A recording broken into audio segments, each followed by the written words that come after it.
প্রতিমার গায়ে আঠা মাখিয়ে তার সঙ্গে জুড়ে দেওয়া হচ্ছে মুগ ডাল। শিল্পীর নিপুণ ছোঁয়ায় রঙিন হয়ে উঠছে দেবী দুর্গা। দেখে মনে হচ্ছে যেন সোনায় মোড়ানো। মুগ ডালের তৈরি দুর্গাদেবী পূজিত হচ্ছে নাটোর শহরের উত্তর আলাইপুরের নতুন পাড়ার নীরব সংঘ মণ্ডপে। আয়োজকরা জানান, কৃষিপ্রধান নাটোরের ঐতিহ্য ফুটিয়ে তুলতে করা হয়েছে ভিন্ন আয়োজন।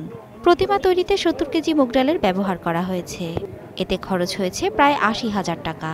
আমাদের বাংলাদেশ কৃষিপ্রধান দেশ, সুজলা সুফলা শ্যামলা ভরা বাংলাদেশ। এখান থেকেই আমাদের চিন্তাধারা যে আমরা মুগ ডাল দিয়ে আমাদের এই প্রতিমা তৈরি করব।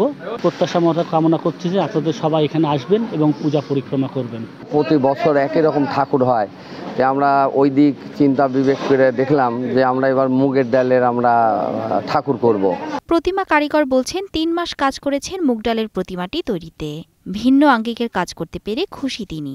কাঠ, বাঁশ, খ্যাড়, দড়ি এগুলো জোগাড় করে কাজ শুরু করেছি। তো আমরা ডাল লাগানোর কাজ শুরু করেছি বিগত 7 দিন ধরে। তো এই ডাল লাগাতে হলে এখন আমাদের আঠা ব্যবহার করতে হচ্ছে। তারপরে কখনো 1 মুঠ ডাল লাগানো হচ্ছে, কখনো 1 পিস ডাল লাগানো হচ্ছে। এদিকে মুগ ডালের তৈরি দেবী দুর্গার প্রতিমা দেখতে ভিড় করছেন ভক্ত ও দর্শনার্থীরা। তারা বলছেন, প্রতিমা তৈরিতে মুগ ডালেরও যে ব্যবহার করা যায় তা কল্পনাতীত। এরকম ধরনের ঠাকুর আমি কোনোখানে দেখিনি। এসব ঠাকুর ইন্ডিয়ার দেখা যায়, প্রচুর লোক দেখতে আসবি। বাংলাদেশে উৎপাদিত মুগের ডাল, সেই মুগের ডাল দিয়ে এই প্রতিমা তৈরি হয়েছে। আমরা অনেক উৎসাহিত, অনেক ভক্তরা আসছে, দেখছে। মুগের ডালের প্রতিমার কথা শুনে আকর্ষণে আরো ভালো লাগছে।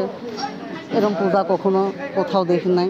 এবছর নাটোরে ৩৬৮টি মন্দিরে এই দুর্গাপূজা অনুষ্ঠিত হচ্ছে। Desk report, star news.